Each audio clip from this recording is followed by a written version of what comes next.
Hello. In this video, we're going to look at inverses. In particular, the graph of an inverse.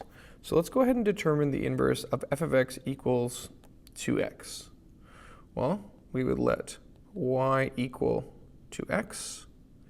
We'd swap x and y, and then we would isolate for y. And so f inverse of x equals x over 2. Which kind of makes sense, because if f of x is 2x, the inverse of the opposite would be x over 2. So let's go ahead and graph f of x. We can plot some points here, 0, 0, 1, 2, 2, and 4. And of course we have ourselves a nice straight line. Something like that. Now for f inverse, which equals x over 2, we have another straight line. When you plug in 0, you get 0. When you plug in 2, you get 1. 4, you get 2. So something like this. So there we have the graph of f and the graph of f inverse. Now, what do we notice about these two graphs? Visually, we want to see if there's some relationship between them. And I mean, the first relationship that jumps out to me is they're both lines. So if you had a line, the inverse is still a line. That's kind of interesting. And they do kind of feel like opposites. Like this one is pretty steep. This one's pretty shallow, like in terms of their slope. This one's kind of over 1 up 2. This is over 2 up 1. So it seems like there's a relationship here, but we probably need a few more examples to really get a hang of it. So go ahead and try this one. Determine the inverse of f. Then graph f and graph f inverse and see what you notice. All right, so let me go ahead and do the inverse. So we have y equals 3x minus 2, x equals 3y minus 2, x plus 2 equals 3y, y equals x plus 2 over 3. So f inverse of x is x plus 2 over 3.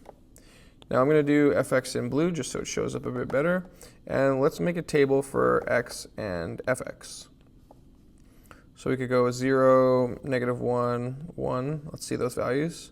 When you plug in 0, you get negative 2. When you plug in 1, 3 minus 2 is 1. This would be negative 5. So we got negative 1, 1, 2, 3, 4, 5. 0 and negative 2. 1 and 1. Maybe I can add one more point, 2 and 4. So we go ahead and connect the dots. All right, let's do x and f inverse. Now we have to be a little bit careful here because we want nice values. We don't want to get fractions if we can avoid it. So when you plug in 1, you get 1 plus 2, which is 3 divided by 3 is 1. So that's like a nice point there. We could also try maybe negative 2, because that'll give you 0. Negative 2 would be 0. And then we could try maybe 4. So that's going to give us 4 plus 2 is 6 divided by 3 is 2. 4 and 2. And we could maybe, let me think here. We can maybe try one more point. I guess we could try maybe negative 5 up here. Kind of squish it in here. I'll do it in another color. See if we can get negative 5. If we plug in negative 5 plus 2 is negative 3. Divided by 3 is negative 1. Okay. So we got negative 5, 1, 2, 3, 4, 5, and negative 1. So we connect these dots. And we have our inverse. Now again, we notice that the original function is a line. The inverse is a line. The original function is pretty steep. The inverse is shallow. But I think there is a deeper relationship going on here. If you look at the points, for example, let's look at this point here. Let's look at 0 and negative 2. Notice how that point became negative 2 and 0. Or look at the point here, 2, 4. That became 4, 2. I mean, the point 1, 1, 1, 1 was just maybe the same, right? That's this point that they both share in common right here. But it seems as though there's some kind of pattern going on here. Even the -5 and -1 became -1 and -5, or vice versa. It's almost like we took these values and we did a swap. The 1, -5 became -5 and -1. The 0, -2 become -2 and 0. The 1, 1 became 1, 1, and the 2, 4 became 4, 2. So if we were to take this table, we could generate this table by simply swapping the points, swapping the coordinate points. We would have, instead of, maybe I can write it like this for you, instead of the point 0 and -2, we would now have the point -2 and 0, right? The x and the y became y and x. And that should make sense because right here we did a swap. X and y swapped in the algebra. So it only makes sense that the x and y would swap with the coordinate points. And that actually gives us a really interesting idea. Let's pretend for a second that you forgot how to do algebra, okay? You have some amnesia, suddenly you can't do algebra. And I give you this function. Could you find the inverse without doing algebra? Well, let's go ahead and make a little table here. So we have x and fx. Let's go ahead and plug in 0. That'll be -4. 1, that will be -2. 2 will give you 0. And 3 will give you 2. Okay, so we have 0, -4. 1, -2. 2, 0. 3, 2. There's the graph of the original function. How would I create the inverse graph? Well, I could just do what we were looking at previously. We can take this and we can swap everything. So we now have a new table, but instead of 0, -4, we have -4, 0. -2, 1. 0, 2. 2, 3. Let's go ahead and graph that. So we have -4, 0. -2, 1. 0, 2, 2, and 3. Connect the dots. And I claim that this is the inverse. This is the graph of f inverse. So we found the graph without doing any algebra. And even more interestingly, we can come up with the equation without doing algebra. Because if we have the graph of a function, we can use our skills from grade 10 pre-cal to determine its equation. We know this will be a line, so y equals mx plus b. Notice that the b value here, this is the b value. It's the y-intercept, which is 2. And the slope, right? The slope looks like rise of 1 and run of 2. So slope should be 1 over 2. And so the equation is 1/2 x plus 2. In other words, f inverse is 1/2 x plus 2. All right, so let's pretend our amnesia's over. We remembered how to do algebra. Can we check that this is indeed the correct inverse using the algebra method? Well, let's give it a try here. We start with y equals 2x minus 4. We swap the x and y.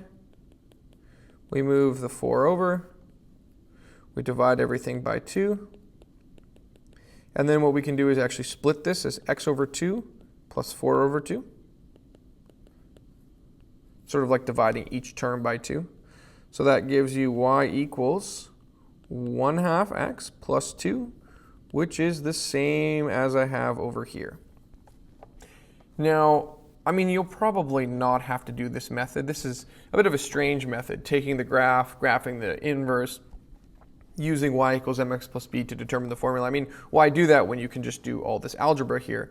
But it's just nice. It's nice to have another option, another method. In math, if you can find the right answer, that's good. But if you can find another way to get to the right answer, an alternate route, an alternate method, it just reinforces what you're learning. It gives you more flexibility, and it just helps. It helps the learning. Even if you're never going to use this method, it's nice to know that it exists and there's another way to get the inverse. So let's go ahead and practice that again. I want you to determine the inverse of -3x plus 6 by graphing. So no algebra. Pretend you still have amnesia. Pretend you don't know how to find the inverse using algebra. All right, so assuming you gave that a try, we would have the following inverse. So y equals negative 3x plus 6. Swap x and y.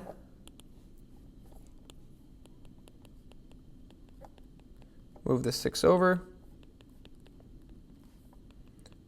Divide by negative 3. Sometimes it's nice to write each term. So 1/3 x minus 6 over negative 3. So we should have this as our formula for f inverse of x, negative 1/3 x plus 2. Now, hopefully that's what you got with the graphing method and points. In case you got lost in that and you weren't able to get this as your final answer, I'll show you how we would have come up with that. So again, we start by graphing f of x. So we have a little table. Let's go with maybe 0, 1, 2. So for 0, you get 6.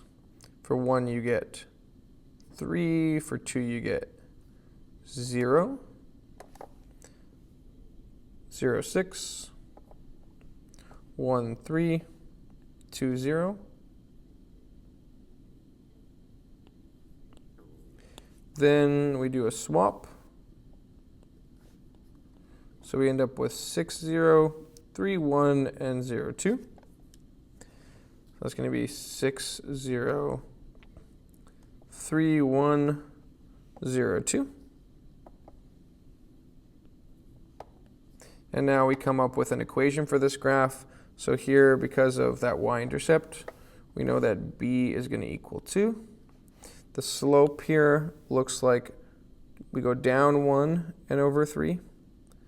So m is negative 1/3. And so now the equation would be y equals negative 1/3 x plus 2, which if we notice is the same thing we have here. All right, so here's another example. Let's graph the inverse of fx. And in this case, the reason why we need our new technique is I don't have an equation for fx. In fact, all I have is a graph for fx, and I want us to find the graph of the inverse. So there's no algebra required because we have a graph that we've been given, and we just need a new graph. So go ahead and pause the video and see what you come up with. All right, so assuming you gave it a try, we can put these in a little table. So we have a point negative 3, negative 1, 0 and negative 5, and 6 and 0. And we're going to swap them to become negative 1, negative 3, negative 5 and 0, 0 and 6. So our first point is at negative 1 and negative 3. So that's right about there. Negative 5 and 0. That's right over here. And then the last point, unfortunately, is up here. It's kind of off the graph. So I'll label it. This is at 0 and 6, right up there. So let me connect the dots. And there's our inverse. Now the important thing is that we connect the dots in the correct order. So some of you might have tried to do it like this, and that's not going to be the inverse. The points might be correct, but the lines aren't. And so if you notice, I have the points sort of in this order because that's the order that the initial graph is connected. And so then I put the points in this order, and again I connect them in the order. Negative 1 to negative 3 connects to negative 5 and 0, which connects to 0 and 6. Now, as a bit of an extension, I might ask us, is the inverse a function in this case? Could I write f inverse of x? And I mean, that's a good question. Is the blue graph a function? And that requires us to remember what a function is, because if I'm going to write f inverse of x, right, that assumes that the graph we have is a function, and I don't know if the blue graph is a function. In fact, actually, I do know. The blue graph is definitely not a function because if I draw a vertical line, it crosses the graph at 2 points. And so this is called the vertical line test. The vertical line test. It's where you draw a vertical line and see how many times it impacts or crosses the graph.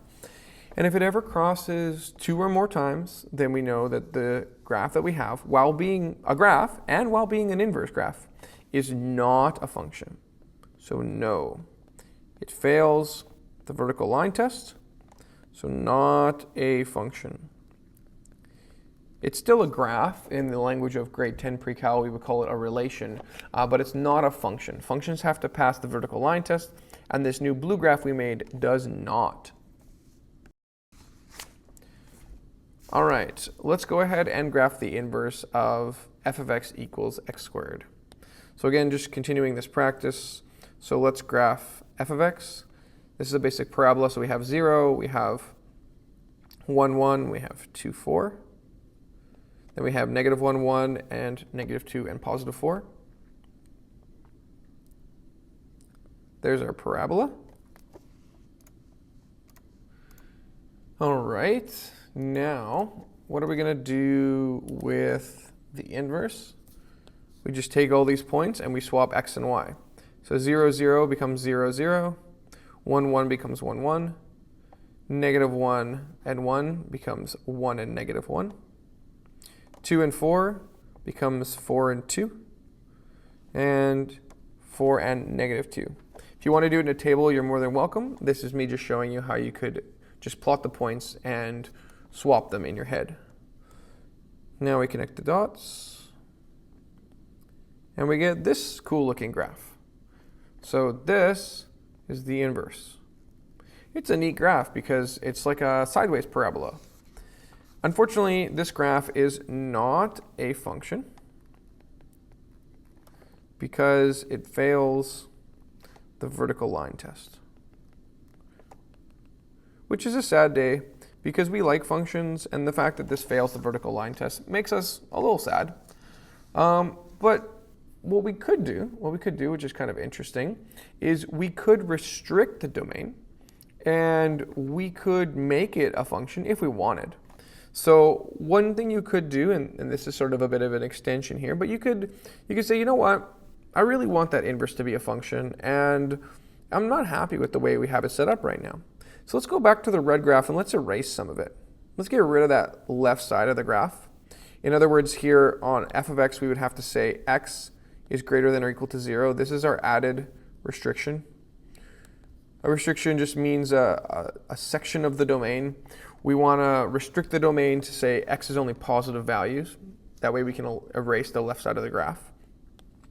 And if we do that, we erase the bottom. We get to erase the bottom of the blue graph. So now we have this new blue graph. And this graph, yes, it is a function because it passes the vertical line test. So interestingly, we can take functions that, while their inverse might not be a function, if we restrict the original graph, we can make the new graph a function after all.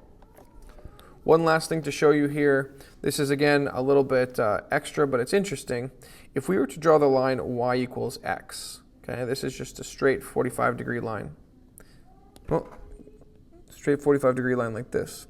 What you'll notice is another way of thinking about the inverse is it's a reflection across this line.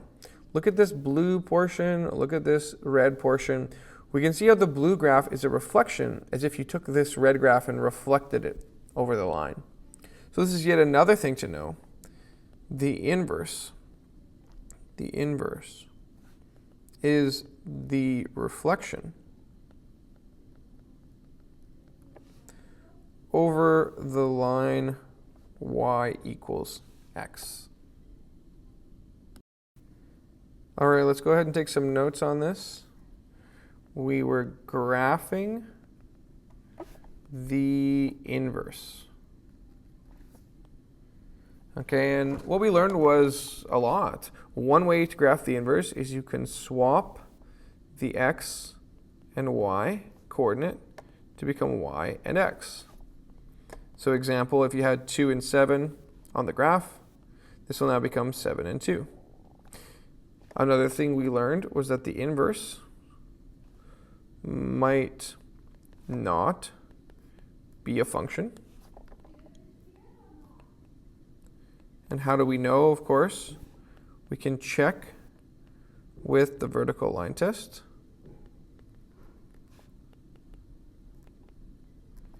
And we learned that we can restrict the domain of fx to make the inverse a function.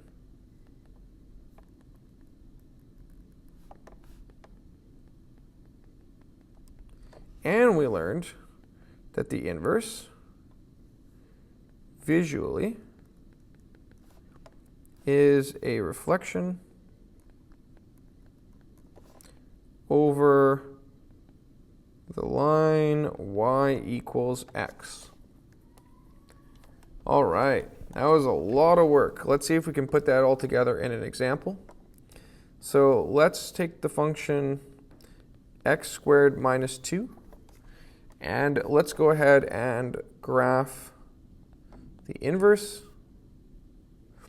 And then we'll see if we can determine, is the inverse a function? Can we restrict the domain? Can we visualize this? Let's take a look. So go ahead and pause the video and give it a try. All right, so the initial function would look like this. Be down at -2. And then over 1, up 1. Over 2, up 4. So this would be the initial function. Nice parabola shifted down 2. Then the inverse, we would swap the value, so we get one value here. Instead of 0, -2, we'd have -2 and 0.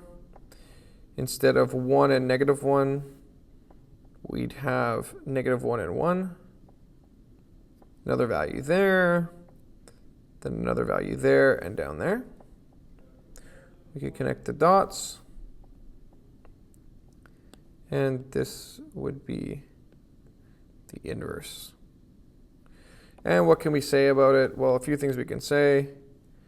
One, the inverse is not a function because it fails the vertical line test. We could probably make the inverse a function if we restricted x to be positive. And we could say make fx restricted with x greater than 0, then inverse would be a function. Because if I did that, I would get rid of this side of fx, and then I would get rid of this side of the inverse, and then we would definitely have just this portion of the red graph definitely being a function. And if we drew a line here, y equals x, we can see how it looks like a reflection over that line. All right, so for practice, I would encourage you to try some questions from Worksheet 5 and 5.5. And then any things to remember, you might want to write down how you have to join the points in the correct order, or maybe even show yourself a little table of x and fx. How you go 2, 3, 4, 7, and how that table becomes 3, 2, 7, 4 for the inverse. All right, hopefully you enjoyed this video, and as always, thanks for watching.